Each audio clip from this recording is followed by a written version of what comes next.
નમસ્કાર વિદ્યાર્થી મિત્રો. ધોરણ 10 વિષય ગણિત નો આજે આપણે પ્રકરણ નંબર 5 સમાંતર શ્રેણી એટલે કે એરિથમેટિક પ્રોગ્રેશન્સ નો આજે આપણે લેક્ચર નંબર 1 કે જેની અંદર સમાંતર શ્રેણી વિશે આપણે માત્ર ને માત્ર એક સમજ તૈયાર કરવાની છે કે કેવી રીતે સમાંતર શ્રેણીઓ તૈયાર થાય છે. તો આજે આપણે શરૂઆત કરીએ સમાંતર શ્રેણીની પ્રસ્તાવનાથી. તો સૌપ્રથમ આપણે સમાંતર શ્રેણીની પ્રસ્તાવના જોઈએ તો આપણને કહેવામાં આવેલું છે કે આપણા રોજિંદા જીવનના અનુભવમાં આપણે સંખ્યાઓની ઘણી તરાહ એટલે પેટર્ન એટલે કે ગોઠવણી જોઈ છે.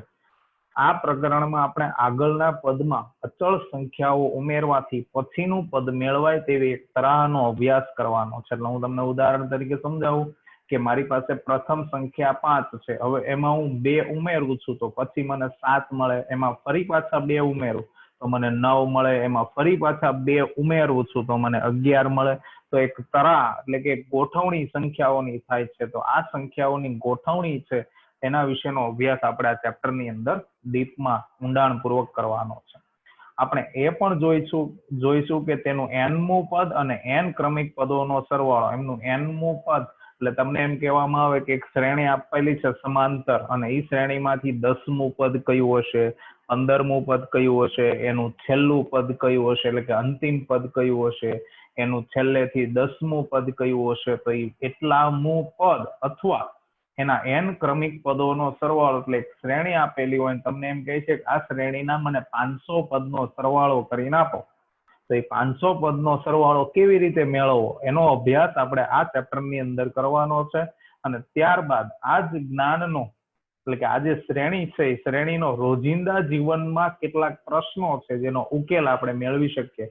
જેમ કે તમને એવું કહેવામાં આવે છે કે એક સીડી છે, એક દાદર છે. એ દાદરમાં પ્રથમ પગથિયાથી લઈને અંતિમ પગથિયા સુધીનું અંતર કેટલું હશે. પછી તમને એમ કહેવામાં આવે છે કે એક લાકડાની ભારી છે.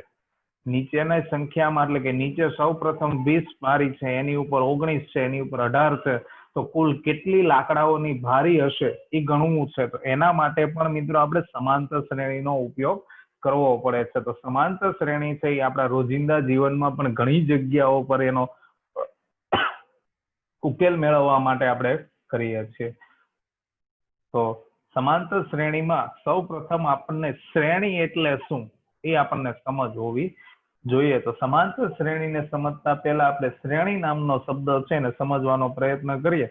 તો શ્રેણી કે જ્યારે અમુક સંખ્યાઓ કોઈ ચોક્કસ નિયમ અનુસાર, જેમ હમણાં મેં તમને કીધું કે 5માં હું 2 ઉમેરું તો 7 મળે, 7માં મેં 2 ઉમેરશું તો 9, 9માં 2 ઉમેરશું તો 11. તો બધામાં 2 સંખ્યા ઉમેરીએ છીએ તો એક ચોક્કસ નિયમ થયો. તો એ નિયમ અનુસાર એ સંખ્યાઓની ગોઠવણી થાય 5, 7, 9, 11. તો એ તરાહ એટલે કે ગોઠવણી તૈયાર થાય છે એને શું કહેવામાં આવે છે? શ્રેણી. આમ તમે કોઈ પણ પ્રકારે ગોઠવી શકો છો. 1 હોય, પછી 2, પછી 3, 5, 7, 9. તો એ સંખ્યાઓની એક નિયમ અનુસાર તમે ગોઠવણી કરો છો તો એને શું કહેવામાં આવે છે? શ્રેણી. આ શ્રેણીની વ્યાખ્યા છે યાદ રાખજો કે જ્યારે અમુક સંખ્યાઓ કોઈ ચોક્કસ નિયમ અનુસાર એક તરાહ બનાવવામાં આવે એટલે ગોઠવણી તૈયાર કરવામાં આવે છે તો એ સંખ્યાઓની શ્રેણી કહેવામાં આવે. એને શું કહેવામાં આવે છે? સંખ્યાઓની શ્રેણી. શ્રેણી શબ્દનો આપણે ઘણી બધી જગ્યાઓ પર ઉપયોગ કરતા હોય છે શબ્દનો. જેમ કે ક્લાસરૂમની અંદર વિદ્યાર્થીઓને એક જ લાઈનમાં ગોઠવો છો તો એક પેટર્ન તૈયાર થાય છે, વિદ્યાર્થીઓની એક હરોળ તૈયાર થાય છે તો એ પણ શ્રેણી કહેવામાં આવે છે. એમ કોઈ પણ જગ્યા પર વ્યક્તિઓ, પબ્લિક એટલે કે માણસોનો જ્યારે મેળાવડો થયો હોય તો એને પણ આપણે વ્યવસ્થિત લાઈનમાં ગોઠવવા માટેનો પ્રયત્ન કરતા હોઈએ તો એ વ્યક્તિઓની આપણે શ્રેણી તૈયાર કરી કહેવાય. તો આ શ્રેણીમાં આપણે સંખ્યાઓ માટે જ્ઞાન મેળવવાનું છે. તો સંખ્યાઓમાં શ્રેણીના ઘણા બધા પ્રકાર હોય છે, જેમાંનો આજે આપણે એક પ્રકાર સમાંતર શ્રેણી વિશે આ ચેપ્ટરની અંદર અભ્યાસ કરવાનો છે.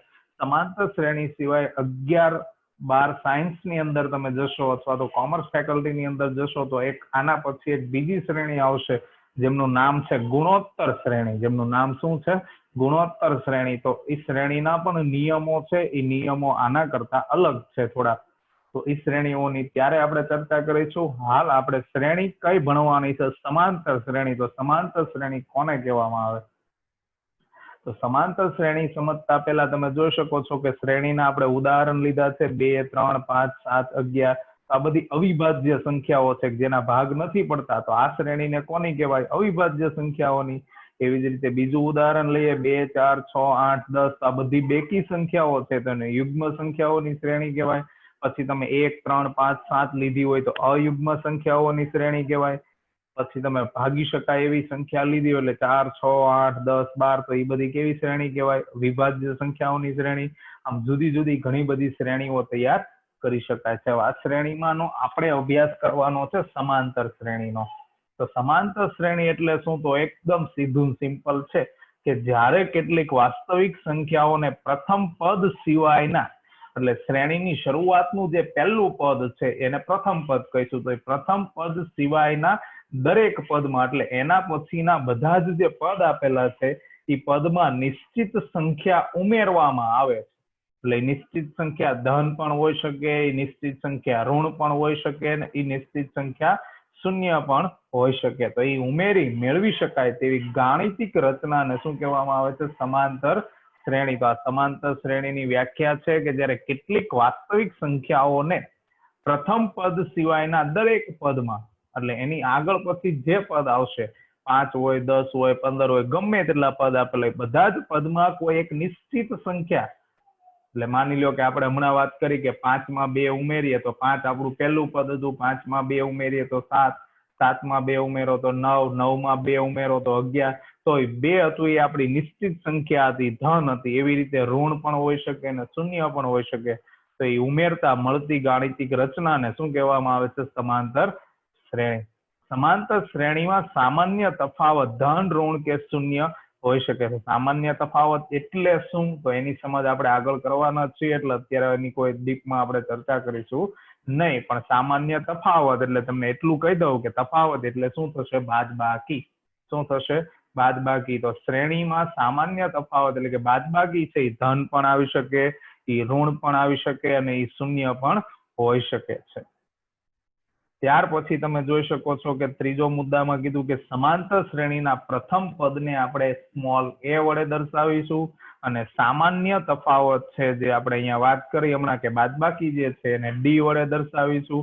જૂના સિલેબસની અંદર યાદ રાખજો કે પ્રથમ પદ હતું એને T1 વડે દર્શાવતા અથવા a વડે પણ દર્શાવતા. એટલે પદ છે ને T વડે દર્શાવતા, કેપિટલ T વડે. તો ઘણી જગ્યા પર તમને જો કેપિટલ T જોવા મળે સમાંતર શ્રેણી નામના ચેપ્ટરમાં, તો યાદ રાખજો કે ટી છે એ પણ એક પદ દર્શાવે છે, કેપિટલ ટી. તો અહીંયા પ્રથમ પદ છે એને શેના વડે દર્શાવવામાં આવે છે? એ વડે. અને સામાન્ય તફાવત એટલે જે બાદબાકી આપણે કરવાના છે એ શેના વડે દર્શાવવામાં આવે છે? ડી વડે. ત્યાર પછી આગળ વધીએ સમાંતર શ્રેણીના વ્યાપક સ્વરૂપ તરફ. તો સમાંતર શ્રેણીનું વ્યાપક સ્વરૂપ, જેમ આપણે બહુપદીની અંદર પ્રમાણિત સ્વરૂપ જોઈએ છે, એમ સમાંતર શ્રેણીની અંદર વ્યાપક સ્વરૂપ છે કે જેના આધારે તમે સમાંતર શ્રેણી મેળવી શકો છો. એટલે એક પ્રકારનું આપણું સૂત્ર છે જે ખાસ કરી યાદ રાખવાનું છે ફરજિયાતપણે. તો જ્યારે શ્રેણીમાં તમે પ્રથમ પદ a લ્યો છો અને સામાન્ય તફાવત તરીકે d લ્યો છો, તો ત્યારે તમારી સમાંતર શ્રેણી કઈ તૈયાર થાય? તો તમે જોઈ શકો છો અહીંયા તમને આપેલું છે કે પ્રથમ પદ છે એ લખ્યું છે, અહીંયા પહેલું જે છે એ શું લખેલું છે? a. ત્યાર પછીનું જે પદ છે એ તમને a પ્લસ d આપ્યું છે, ત્યાર પછીનું a પ્લસ 2d અને ત્યાર પછીનું a પ્લસ 3d આપેલું છે. તો આમ સમાંતર શ્રેણીનું આ જે આપણે સ્વરૂપ અહીંયા દર્શાવેલું છે, યાદ રાખજો મિત્રો કે એનું વ્યાપક સ્વરૂપ છે જે ફરજિયાતપણે યાદ રાખવાનું છે કે a પ્રથમ પદ કોણ છે? a. ત્યાર પછીનું પદ a પ્લસ d, ત્યાર પછી ત્રીજું પદ તો a પ્લસ 2d, ત્યાર પછીનું ચોથું પદ તો a પ્લસ 3d. જો પાંચમું પદ જોતું હોય તો શું આવે? તો તમને સમજ પડવી જોઈએ, પેટર્ન તરાહની વાત છે કે પેલા a હતો, પછી એમાં d ઉમેરો, પછી 2d ઉમેરા, પછી 3d ઉમેરા, તો હવે શું આવશે? 4d ઉમેરવાનું, પછી 5d ઉમેરવાના, પછી 6d ઉમેરવાના. તો એમ ક્રમશઃ તમારે જેટલા પદ જોઈશે, કોઈ એમ કહે છે કે મારે આ શ્રેણીને આગળ વધારતા એના 50 પદ જોઈશે, તો સર 50 પદ પણ આપણે મેળવી શકીએ છીએ. આ સમાંતર શ્રેણી દર્શાવે જેને એનું શું કહેવામાં આવે છે? વ્યાપક સ્વરૂપ. તો યાદ રાખજો, 1 ગુણની અંદર પ્રશ્ન પણ આવી શકે 16 ગુણમાંથી હેતુલક્ષી પ્રશ્નોમાં કે સમાંતર શ્રેણીનું વ્યાપક સ્વરૂપ શું આવે? તો કે સમાંતર શ્રેણીના વ્યાપક સ્વરૂપમાં જો પ્રથમ પદ તરીકે a અને સામાન્ય તફાવત તરીકે d તમે લ્યો છો, તો એવી પરિસ્થિતિમાં સમાંતર શ્રેણીનું વ્યાપક સ્વરૂપ શું આવશે? a plus D, a+2d, a+3d એમ અનંત સુધી આ 3 ટપકા જે મૂકેલા છે એને અનંત સુધી એવું વાંચવામાં આવે છે. એટલે એને અપ ટુ સો ઓન આવું ઇંગ્લિશની અંદર, અંગ્રેજી મીડિયમની અંદર બોલવામાં આવે છે. અપ ટુ સો ઓન એટલે કે અનંત સુધી. આ સમાંતર શ્રેણીનું કયું સ્વરૂપ છે મિત્રો? વ્યાપક સ્વરૂપ. હવે ત્યાર પછી આપણે જોઈએ તો સમાંતર શ્રેણીના 2 પ્રકાર છે. યાદ રાખજો, સમાંતર શ્રેણીના કેટલા પ્રકાર છે? 2. 2 પ્રકારમાં પ્રથમ છે શાંત સમાંતર શ્રેણી અને બીજું છે અનંત સમાંતર શ્રેણી. તો તમે સમજી ગયા હશો કે જેવું નામ છે એવું કામ છે. શાંત એટલે ઈ ગણી શકાતું હશે અને અનંત એટલે ગણી શકાતું નહીં હોય. તો આ સમાંતર શ્રેણીના 2 પ્રકાર છે, જેમાં પ્રથમ પ્રકાર છે શાંત સમાંતર શ્રેણી અને એનો બીજો પ્રકાર છે અનંત સમાંતર શ્રેણી. તો શાંત સમાંતર શ્રેણી કોને કહેવાય? તો એની વ્યાખ્યા આપણે જોઈએ તો જેમ હમણાં વાત કરી કે જે સમાંતર શ્રેણી ગણી શકાતા હોય પદ, એટલે કે પદની સંખ્યા નિશ્ચિત હોય. અહીંયા આપણો શબ્દ મહત્વનો કયો આવે છે? નિશ્ચિત હોય. કે જ્યારે પદની સંખ્યા નિશ્ચિત, નિશ્ચિતનો અર્થ શું થાય છે? તો કે યાદ રાખજો, ગણી શકાય. નિશ્ચિતનો અર્થ શું કહેવામાં આવે છે? ગણી શકાય તેવું હોય. તો અહીંયા ગણી શકાય તેવું છે એટલા માટે એને કેવી શ્રેણી કહેવામાં આવે છે? શાંત સમાંતર શ્રેણી કહે છે. શું કહે છે એમને? શાંત સમાંતર શ્રેણી. તો આ શાંત સમાંતર શ્રેણીની વ્યાખ્યા થઈ કે જે સમાંતર શ્રેણીના પદની સંખ્યા નિશ્ચિત હોય, અથવા તમે અહીંયા શબ્દ લખી શકો છો ગણી શકાય તેવી હોય છે, તેવી શ્રેણીને શું કહેવામાં આવે છે? શાંત સમાંતર શ્રેણી. તો આપણે એનું ઉદાહરણ પણ જોવાનું છે અને યાદ રાખવાનું છે કે શાંત સમાંતર શ્રેણીમાં અંતિમ પદ હોય છે. ખાસ મુદ્દો નોંધવા જેવો છે કે તમારી પાસે જે શાંત સમાંતર શ્રેણી છે એ શાંત સમાંતર શ્રેણીમાં અંતિમ પદ હોય છે. એટલે અંતિમ પદ એટલે કે છેલ્લું પદ. તો શાંત સમાંતર શ્રેણીમાં યાદ રાખજો અંતિમ પદ હોય છે. હવે એનું ઉદાહરણ જોઈએ કે 3, 6, 9 એમ છેલ્લે 999. તો આ શાંત છે કે આના પદ તમારે ગણવા હશે તો તમે ગણી શકશો, કારણ કે છેલ્લું પદ આપેલું છે. અહીંયા વચ્ચે અનંત સુધી છે, વચ્ચે 3 ટપકા છે કે એની અંદરના જે પદ ઘટે છે એ બધા અહીંયા છે. પણ તમે આ દાખલાની ગણતરી કરશો એટલે કોઈ એમ કહે છે કે આમાં કેટલા પદ છે એટલે n ગોતવો હોય તો તમે મેળવી શકો ખરા. તો આને કહેવામાં આવે છે શાંત સમાંતર શ્રેણી. શું કહેવામાં આવે છે? શાંત સમાંતર શ્રેણી. હવે બીજો પ્રકાર આપણી પાસે કયો હતો? અનંત. તો અનંત વિશે જોઈએ તો આનું તદ્દન વિરુદ્ધ તમને સમજ પડતી જશે કે જેના પદ ગણી શકાતા ન હોય, એટલે કે નિશ્ચિતની જગ્યાએ શું શબ્દ વપરાશે? અનિશ્ચિત. તો અનંત સમાંતર શ્રેણી કે જે સમાંતર શ્રેણીના પદની સંખ્યા અનિશ્ચિત હોય છે, એટલે કે ગણી ન શકાય તેવી હોય, તેવી શ્રેણીને શું કહેવામાં આવે છે? અનંત સમાંતર શ્રેણી. શું કહેવામાં આવે છે? અનંત સમાંતર શ્રેણી. તો જેમ શાંતમાં અંતિમ પદ હતું તો અનંતમાં અંતિમ પદ હોતું નથી. એટલે એનું ઉદાહરણ આપણે જોઈએ 4, 11, 18, 25 એમ અપ ટુ 100 એટલે કે અનંત સુધી. અહીંયા શબ્દ જેવો બોલાય છે કે 4, 11, 18, 25 એમ અનંત સુધી. એટલે આ શ્રેણીનું નામ શું છે? અનંત સમાંતર શ્રેણી. યાદ રાખજો, શું નામ આપેલું છે? અનંત સમાંતર શ્રેણી. તો જેમ આની અંદર નિશ્ચિત પદ હતા શાંતમાં, એમ અનંતમાં શું આવે? અનિશ્ચિત. અને એવી શ્રેણીને શું કહેવામાં આવે છે? અનંત સમાંતર શ્રેણી કહે છે. એમાં અંતિમ પદ છે હોતું નથી, જ્યારે શાંતમાં અંતિમ પદ હોય છે. પછી એમનું ઉદાહરણ આપણે જોઈ લીધું છે જેમાં પાછળ 3 ટપકા મૂકેલા છે, એટલે કે અનંત સુધી છે, જ્યારે અહીંયા છેલ્લું પદ છે એટલે એને કેવું કહેવામાં આવે છે? શાંત કહેવામાં આવે છે. હવે અહીંયા તમે જોઈ શકો છો કે જો કોઈ સમાંતર શ્રેણી માટે a અને d આપવામાં આવેલ હોય તો આપણે તેના વ્યાપક સ્વરૂપ પરથી સંપૂર્ણ શ્રેણી મેળવી શકાય. એટલે તમને દાખલા માટે એમ કહેવામાં આવે કે a બરાબર 5 આપ્યા છે અને d બરાબર 2 આપ્યા છે, શ્રેણી મેળવો તો એનું જે વ્યાપક સ્વરૂપ આપણે જોઈ ચુક્યા છે a+d, a+2d, a+3d. તો આ સૂત્ર દ્વારા, આ વ્યાપક સ્વરૂપ દ્વારા આપણે આપણી સંપૂર્ણ સમાંતર શ્રેણી, એટલે તમને એમ કહેવામાં આવે છે કે a બરાબર 5 આપેલા છે અને d બરાબર 2 આપેલા છે, તો એવી 10 પદની સમાંતર શ્રેણી મેળવો તો આપણે 10 પદ સુધી આપણે કામ કરી શકીએ. તમારે કોઈ એમ કહે છે કે 15 પદ મેળવો તો 15 પદ સુધી પણ લઈ શકીએ. કોઈ એમ કે 20 પદ મેળવો તો 20 પદ સુધી આપણે વ્યાપક સ્વરૂપના આધારે ગણતરી કરી શકીએ છીએ. હવે ત્યાર પછી આગળ જોઈએ આપણે કે જો કોઈ સમાંતર શ્રેણી અનંત સુધી હોય તો તેને અનંતમાં એટલે કે અંતમાં 3 ટપકા લખવાની, એટલે આને અનંત વાંચવામાં આવે છે. શું વાંચવામાં આવે છે? અનંત. તો તમે જોઈ શકો છો અહીંયા અનંત સમાંતર શ્રેણીમાં પાછળ 3 ટપકા મૂકેલા છે. તો અનંત સુધી હોય ત્યારે આ 3 ટપકા વડે એને દર્શાવવામાં આવે છે. ત્યાર પછી જોઈએ આગળ. તો જો A, B, C એ સમાંતર શ્રેણીના ક્રમિક પદ આપવામાં આવેલા હોય, એટલે હું એમ કહું છું કે એક સમાંતર શ્રેણી છે જેના પ્રથમ 3 પદ હું તમને એમ કહું છું 2, 4 અને 6 છે. પ્રથમ 3 પદ કયા છે? 2, 4 અને 6 એ ક્રમિક પદ છે. 2, 4, 6 એ શ્રેણીના કયા પદ છે? ક્રમિક પદ.